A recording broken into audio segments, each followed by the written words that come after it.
$100 million, and we're even.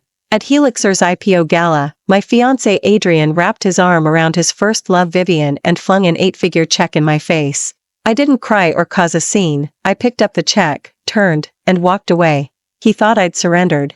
The next morning he called to gloat. Without me or nothing. From his end came his assistant's panic-stricken shriek. Cross, something's wrong. The crystal chandeliers of the Helixer ballroom fractured the light into 10,000 cold blades, each one slicing my skin.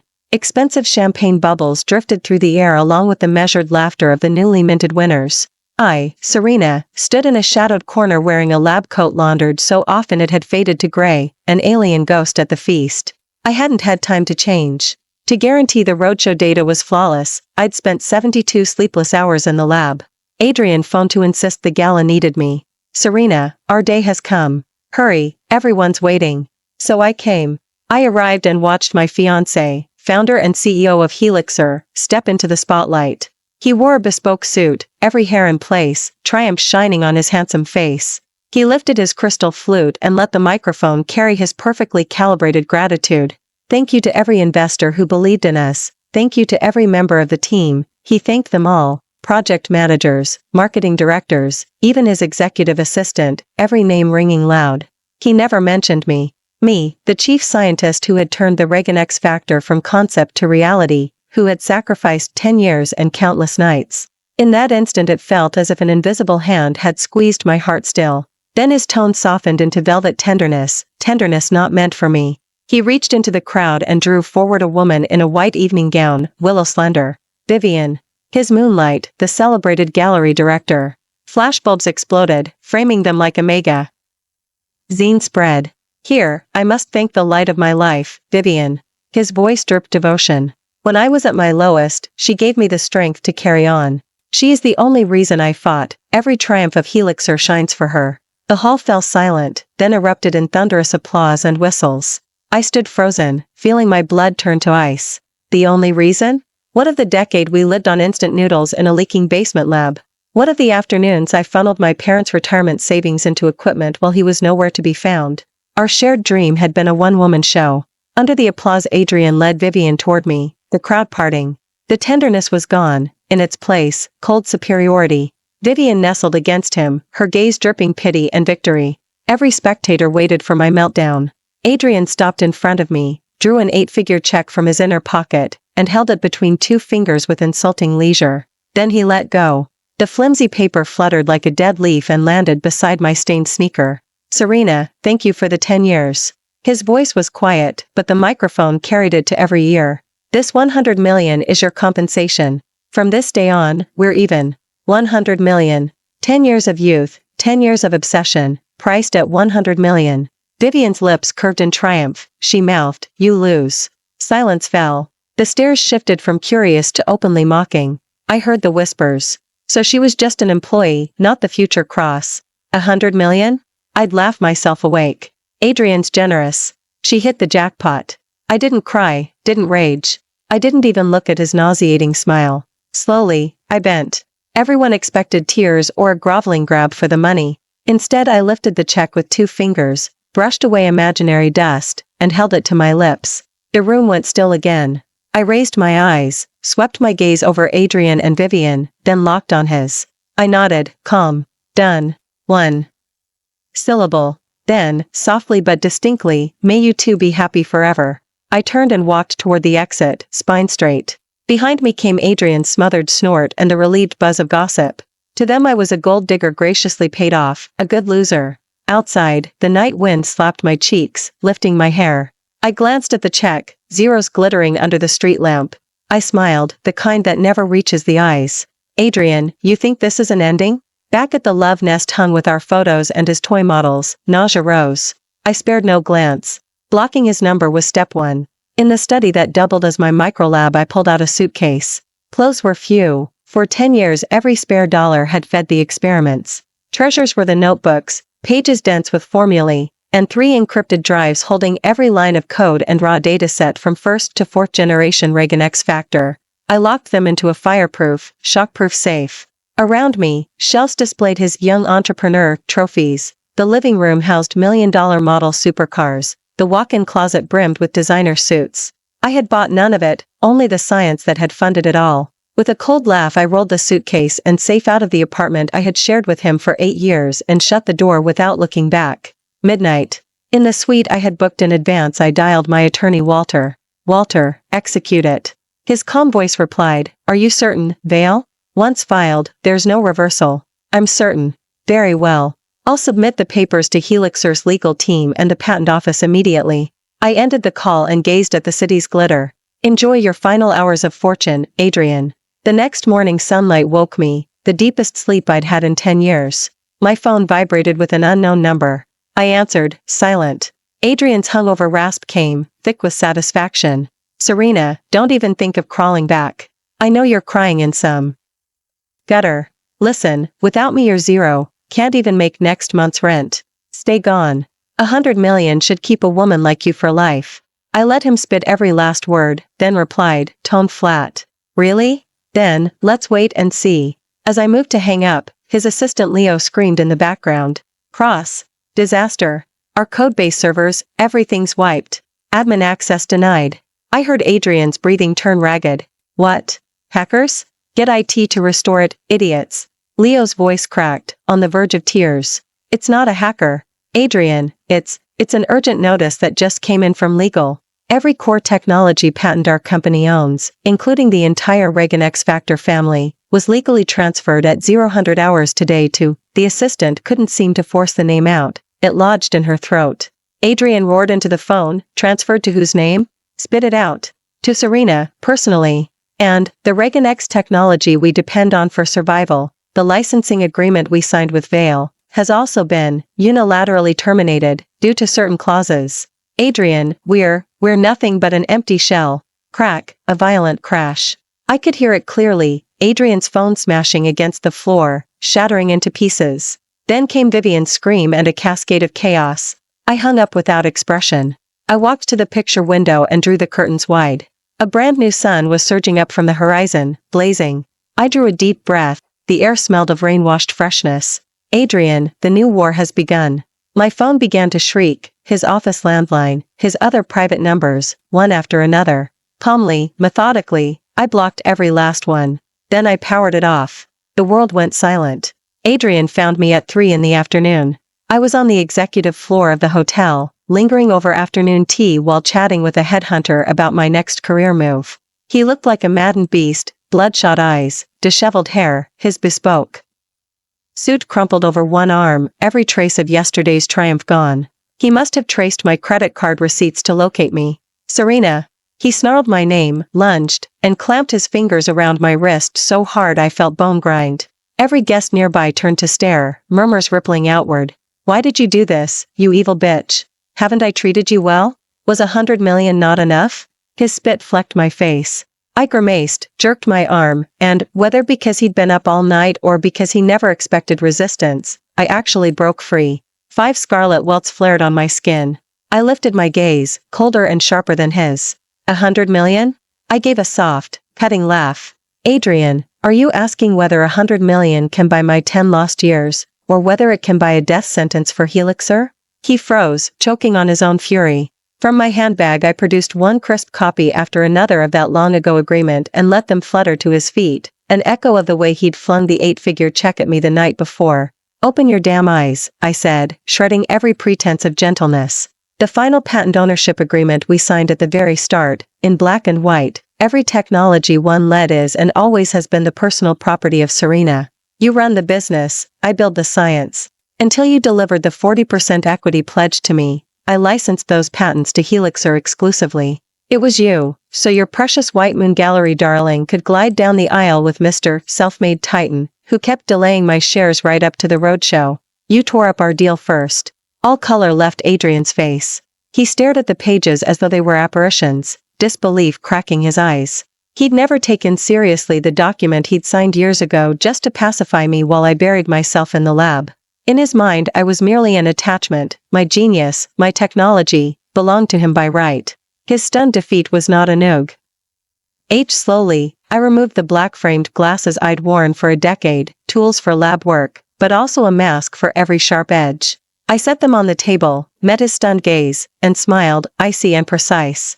You really thought the man who can't recite the simplest Reagan X molecular formula, the man who lives for PowerPoints and applause, could conjure all this out of thin air? Soft voice, every word a scalpel. Adrian, you were never some visionary CEO. You were simply the puppet I put on stage. The word puppet crashed into the fragile core of his pride like a wrecking ball. He stumbled 2 steps back, white turning to livid, body swaying. For the first time, fear flickered in his eyes. He tried to soften, voice cracking. Serena, this is a misunderstanding. His hand reached for mine again. I recoiled in disgust. I was saving the surprise for after listing. The 40% was already set aside. And the 100 million, just pocket money. The lie wasn't even convincing to him. Give the patents back, please? We'll start over. I'll break up with Vivian today. More money, half the company, no, 60%. Serena, please. He rambled like a gambler who'd lost everything. I cut him off, flat and final. Too late. My voice was flat as glass. The moment you tossed that 8-figure check at my feet in front of everyone at the IPO gala, Helixer died in my eyes. And you, Adrian, I stared into his blood-drained face, each word a chisel, aren't even qualified to be buried with it. The next morning, these headlines ruled every finance page. Helixer's core change hands overnight, company an empty shell. Fresh unicorn accused of fraud, founder Adrian in free fall. The share price opened locked at the limit. Forums overflowed with furious investors calling him a con man. The switchboards melted down, and Adrian lost his mind. First move, he assembled the most expensive legal strike team in Manhattan, vowing to charge me with commercial envy, embezzlement and theft of trade secrets. Then my attorney Walter strode into their conference room and slapped down the original final patent ownership agreement, terms crystal clear, signed personally by Adrian, notarized and airtight, across their glossy mahogany. The platoon of $1,500 an hour sharks deflated like punctured balloons. The clause Walter highlighted was brutally explicit. All patents remain my sole property, and if Adrian fails to honor the equity promise before listing, or commits any breach or betrayal, I may terminate every license unilaterally, with zero liability. The signature he'd dashed off back then to keep me quietly coding had become his death warrant. Failing in court, Adrian did what he always does, declare a PR war. He funneled cash into bot farms and gossip accounts, smearing me across every feed. Scorned woman hijacks ex-boyfriend's empire. The vicious femme fatale behind Helixer's collapse. Obscene fake nudes and invented orgies blossomed overnight. I made no public reply. Debating a lunatic only drags you into his sewer. Instead, Walter quietly handed 2 slim dossiers to the SEC and every major financial outlet. First, Helixer's prospectus falsely claims full independent ownership of its core patents. Second, as sole patent holder, I never assigned those patents to the company, rendering Adrian's listing an outright fraud. We had just kicked the hornet's nest into a volcano. Securities regulators opened an immediate criminal probe. The stock went into an endless freefall of limit-down days. Shareholders who once toasted Adrian now circled like sharks smelling blood. An emergency board meeting was called. The air congealed. Adrian, we demand answers. How does a supposed outsider hold our lifeblood? That's fraud on the market, you imbecile. We'll all drown with you. Return those patents now or you're finished. Adrian was hounded to the edge of collapse. He came to me one last time, no longer storming into hotels but spending tea. He entire night slumped in the lobby of my building, waiting at dawn like a beggar, eyes hollow, arrogance finally spent. The next morning, when I stepped outside, I saw Adrian unshaven, eyes shot with crimson, looking like a stray cur. Flanking him were 2 other people, my parents. My heart dropped the instant I spotted them. My mother's eyes reddened the moment she saw me. She rushed over and clutched my hand. Sweetheart, how could you be so foolish? Adrian already explained, everything is just a misunderstanding. Give the patents back and stop this tantrum. My father's face was stone. Serena, is this how we raised you? Decency comes first. Adrian treated you well. How could you destroy a man's livelihood? Adrian hovered nearby, instantly donning a hangdog yet devoted expression. Uncle, auntie, it's all my fault. I mishandled things and made Serena feel wronged. Serena, just listen, there's nothing between Vivian and me. It was only corporate entertaining. Watching their little duet, I felt nothing but icy absurdity. My own parents didn't ask what I'd suffered, didn't ask how I'd fared these past 10 years. Their first impulse was to scold me for failing to consider the big picture. In their eyes, a promising son-in-law clearly outweighed their daughter's dignity and happiness. I didn't argue. I simply pulled my phone from my bag and pressed play. Adrian's voice rang out, unmistakably from yesterday morning's call. Without me, you're nothing. You can't even cover next month's rent. 100 million is enough for a woman like you to live on forever. That sneering, contemptuous tone echoed through the hushed hotel lobby like a whip crack. My parents' faces froze, mouths half open, speechless. Adrian's complexion turned the color of old ash. He probably never dreamed I'd recorded him. I switched the recording off and stared at him coldly. Adrian, shall I play the next clip for Uncle and Auntie? The video from the IPO gala where you tossed that 8-figure check at my feet? He shuddered, lips trembling, no sound emerging. I turned to my mother and father, voice devoid of emotion. Mom, Dad, this is the considerate son-in-law you praised. From this day on, I never want to hear his name again. Without another glance, I stepped into the waiting cab. As it pulled away, my rearview mirror showed Adrian collapsing to his knees while my parents stood helplessly. I pulled out my phone and texted Adrian. The game has only just begun. Enjoy every bitter fruit you planted. While Adrian was running in circles, battered and frantic, the last person I expected came looking for me. Derek, founder of Orion, one of the country's sharpest investors, Adrian's sworn enemy on the deal-making battlefield. They say Derek's eyes are lethal, his methods merciless, a true titan. He didn't bombard me with frantic calls like Adrian. Through Walter, he sent a polite invitation to meet. Location, a members-only Chinese club with absolute privacy. When I arrived, he was already there, immaculate charcoal suit, no tie, aura steady as honed steel. He rose and extended a hand. Vale, I'm Derek. His grip was warm, powerful. His gaze carried no condescension, only measured respect. Hawthorne. We sat. A tea master poured first flush to Hong Pao. Derek cut straight to the chase. I've followed your work for a long time. I raised an eyebrow. He smiled. When Helixer released the first-generation Reagan X Factor, I studied it. The foresight and rigor in that paper didn't square with Adrian's flashy, headline-chasing style. The recent news told me why. Helixer's real soul is you. My pulse skipped. For a decade the spotlight belonged to Adrian, yet this stranger had seen through to the truth. Derek slid a folder across the table. I prepared a proposal. Have a look. I opened it and felt my pupils tighten. Orion would inject 2 billion yuan to build a brand new biotech company. I would contribute all core patents in exchange for 51% equity. I'd serve as chief scientist and co-CEO, with veto power over every RD decision. The terms were outrageously generous. More important, they signaled absolute respect and trust. Adrian had dangled 40% equity for 10 years without delivering, while Derek, one meeting, no history, handed me control without blinking. I closed the folder. Why me? Derek lifted his teacup, eyes blazing. Because genius deserves top price. Because I want to see what a great technology can do in the hands of someone who truly understands it, not serve as a hustler's trophy. His words sliced straight to my core. I didn't hesitate. Deal. Right there, with lawyers witnessing, we signed. The new company, Phoenix, Rebirth from Ashes. Derek moved like lightning. The ink was still warm when he booked a press conference. On the same afternoon Helixer shares slid into their 7th straight daily limit down. Flashbulbs blitzed the room as, for the first time, I stepped to the podium as Serena, chief scientist co-CEO of Phoenix. Gone were the lab coat and heavy frames. I wore a crisp white suit and battle-ready makeup. Shock and curiosity rippled through the journalists. No one could reconcile the poised woman before them with the jealous maniac of last week's headlines. I dispensed with pleasantries and dropped the bomb. Within 3 months Phoenix will launch Reagan X 2.0, 5 times the cellular repair efficiency of every existing product, including Helixer's Reagan X 1.0, at 70% lower production cost. The hall erupted. Performance up 5-fold, cost slashed by 70%. It was a death sentence for Helixer. Under the strobing lights I knew the tables had turned for good. Adrian's good days were finished. Next morning Helixer opened at another. No analysts clung to fantasy any longer.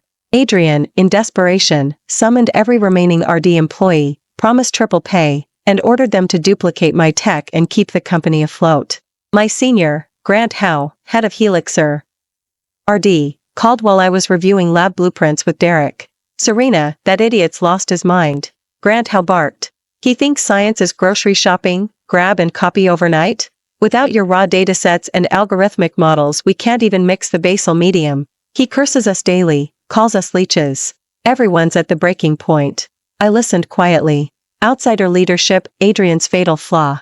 He worships results, despises process. When he finished, I spoke one sentence. Brother, I have new projects, a new lab, a new future. Want to build something truly great, together? Half a minute of silence, then Granthouse trembling answer, yes. Tell me what to do. Simple, I said. Tomorrow at 9, bring every comrade you trust. Wait at the foot of Phoenix. I'll meet you.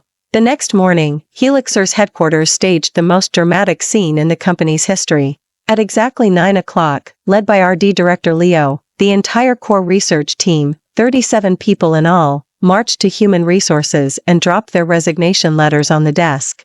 Then they packed their personal belongings and walked out of the building they had poured years into, never looking back. The HR manager was so stunned she forgot to knock and burst straight into the CEO's corner office on the top floor. Adrian. Something terrible, the entire RD division has quit. They say Adrian froze for a full minute when the news hit. Then, as if possessed, he smashed every breakable object in the office to splinters, priceless antique vases, the scale model supercars he collected, the floor-to-ceiling windows. When he was done, the president's suite looked like a war zone. Only then did he finally understand, what I had taken away wasn't just the core patents. I had uprooted Helixer's heart, its soul, its people. Without the technology and stripped of every key researcher, the company couldn't even keep its current products up to date. It had become an empty shell, worthless overnight. Meanwhile, in front of Phoenix's brand new tower, I watched Leo and the 30-odd familiar faces behind him. Faith and anticipation sparkled in their eyes. Serena, they shouted the moment they saw me, voices shaking with excitement. At last we get to work for you, really work. A wave of warmth flooded my chest. This was my true team. I nodded firmly. Welcome home. Seeing Adrian's empire collapsing and her own dream of marrying into fortune evaporating, Vivian finally lost her composure. She launched a series of frantic, clumsy counterattacks. First she posted a tear-stained essay on her Instagram. In it she painted herself as an innocent, kind woman dragged down by love, claiming she and Adrian were soulmates tormented by my vindictive ex wrath. Every one of Adrian's failures, she insisted, stemmed from my malice and jealousy. The post was sprinkled with artfully filtered selfies of her dewy-eyed sorrow, and for a moment it did net her sympathy from the gullible. The hashtag poor Vivian trended, courtesy of her paid bots. She even photoshopped pictures of me entering hotels with different men, insinuating my private life was a mess. I didn't bother to dignify the circus with a personal response. Derek's PR team, however, was anything but docile. Without even asking me, they struck back fast and hard. Instead of squabbling with trolls or debunking the sloppy composites, they rang up the country's most authoritative art journal and dropped a bombshell dossier. The painting that had won Vivian the National Art Exhibition gold medal in college, First Snow, was in fact the work of a deceased classmate whom she had plagiarized. The revelation flipped the narrative overnight. An art director who built her fame on theft, why should a single word from her be trusted? Vivian's gifted girl veneer shattered. From pitted white moonlight she mutated into a pariah labeled gallery thief. Her employer issued an instant statement severing ties. The rich heirs and social ites who once fawned over her now crossed the street to avoid being photographed beside her. Vivian was utterly ruined. Driven into a corner, she attempted one last, insane gambit, corporate espionage. If I could bury Adrian with technology, she reasoned, she could steal mine and stage a miracle comeback. She bribed one of Phoenix's newly hired cleaners, planning a dead-of-night raid on my office to copy my computer files. Every step unfolded exactly as Derek and I had anticipated. Phoenix's security system, designed by a world-class firm Derek had flown in, would flag a mosquito if it entered without clearance. I laid a trap, a folder on my desktop labeled Reagan X 2.0, Core, Final. Inside, gibberish and a tracer that would scream the instant it was duplicated. On the night of the handoff, the bot cleaner slunk into my office and slid a flash drive into my machine. Unknown to him, a pinhole camera streamed every keystroke to Derek, to me, and to the police. When he met Vivian in the basement garage to trade the drive for cash, reporters and officers stepped out with me at the lead. Flashbulbs blazed, freezing Vivian's contorted face in stark terror. Caught red-handed. Commercial espionage carries years behind bars. As the cuffs closed around her wrists she shrieked like a madwoman, shrieking Adrian's name. Hwyan. Save me. You told me to do it, save me. The next morning, To save himself, Adrian issued an ice-cold communique through his hollowed-out shell of a company. All actions of Vivian were private initiatives. This company and Adrian had no knowledge of them and condemned them strongly. When disaster strikes, even lovebirds fly separate ways. How very poetic. This was the true love. Vivian had gambled everything to win. I stared at the footage of her being shoved into a squad car and felt no triumph, only indifference. Fools, sooner or later, pay for their folly. Helixer's delisting came even faster than expected. Charged with fraudulent listing, Th. E company faced sky-high SEC fines and massive compensation claims from investors. Every asset in Adrian's name, estates, supercars, was frozen and auctioned, yet still the debts towered. Overnight the freshly minted billionaire became a pauper drowning in liabilities. He drank his days away in a cheap studio, afraid to show his face. They say he scrolled through our old photographs, moaning my name over and over, crushed by regret. Finally, on a storm-shattered night, he snapped. Soaked to the bone, he materialized beneath my new apartment building like a waterlogged ghost. Kneeling on the ice-cold pavement, he tilted his head back and held. Yen yen. Serena. I was wrong, so wrong. Come back, please. I can't live without you. Keep the company, keep the money, keep everything. I only want you. The wail was shrill enough to make the blood curdle. Up on the 23rd floor I stood at the panoramic window in a silk robe, cradling a mug of warm milk, gazing down at the puny wretch with cold detachment. Derek came up behind me and draped a cashmere cardigan over my shoulders. He asked nothing, only stood there, a silent granite pillar at my side. Down below, Adrian's cries grew louder, drawing the night guards. He thrashed like a lunatic, refusing to leave, still screaming about the old days.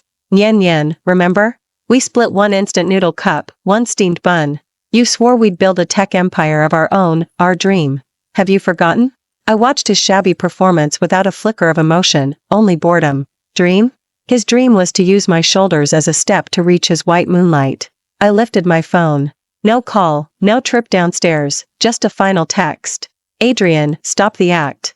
What you miss was never me. You miss the tool that served you without complaint, hoisted you to success, fed every last shred of your vanity. Too bad, that tool has auto-upgraded and permanently blacklisted its inferior user. I pressed send, drew the curtains, and shut out T.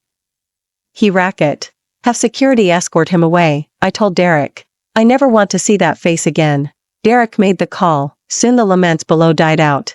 Adrian's self-scripted win-her-back funeral ended without even a proper audience.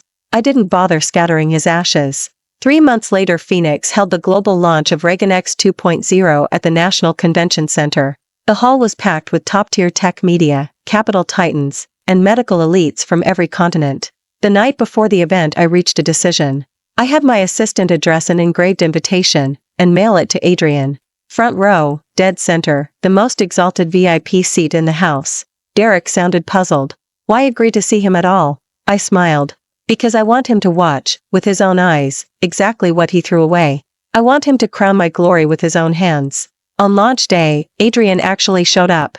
He wore a cheap, ill-fitting suit, his hair gone gray, his gaze clouded, utterly out of place among the gleaming elite in their tailored finery. He looked like a down-and-out actor who had wandered onto the wrong set, hunched in his seat, soul hollowed out. When the event began, I glided onto the stage in a custom scarlet gown, poised and confident, every spotlight in the hall fastening onto me. I saw Adrian. He lifted his head and stared at me, dazed, shock, regret, and unspeakable anguish churning in his eyes. I ignored him. In the crispest, most professional language, I unveiled to the world the epic-making significance of ReaganX Factor 2.0. When the giant screen displayed the clinical data, repair efficiency 10 times higher than the previous generation, 0 side effects, and production costs slashed to 1/10, the audience erupted in prolonged thunderous applause. Everyone knew a new era had arrived. And Helixer, with its pitiable 1.0 tech, had been swept into the dustbin of history. At the very end, after every scheduled segment, I did not leave the stage. I walked back to Sente. The spotlights followed. I lifted the microphone and smiled. Here, at Phoenix's proudest moment, I want to thank one person in particular. The hall fell silent, every eye fixed on me. Every camera lens swung my way. I want to thank Adrian, former CEO of Helixer. At the name, the room exploded in chatter. Every head turned like synchronized searchlights toward Adrian in the front row. He looked up blankly, like a failing student suddenly called out in class, utterly at a loss. I gazed at him, my smile widening. Thank you for the generous 100 million breakup fee you gifted me at Helixer's IPO gala. That exact sum became Phoenix's very first angel investment. Without that crucial seed money, Phoenix might never have been born, and Reagan X Factor 2.0 would not be here today. So, President Cross, I raised the microphone toward him across the distance, as though toasting with a crystal flute. Thank you for making this possible. The instant the words left my lips, the hall went deathly still, then detonated in laughter and applause like an avalanche. Everyone caught the exquisite venom of my gratitude. It was the most glittering public execution imaginable. I had returned his humiliation 1,000-fold. Under the swarm of mocking, contemptuous, pitying eyes, Adrian's face turned liver purple. He coughed violently, body swaying, finger jabbing at me, lips quivering, but no sound came. Finally, unable to bear the crushing shame, he spat a mouthful of blood and toppled backward like a felled log. Chaos erupted. From my lofty perch I watched coldly as medics carried him out on a stretcher, no ripples in my heart. Vengeance complete. After the event, Adrian was rushed to hospital, but what awaited him was not sympathy, it was a cold court summons.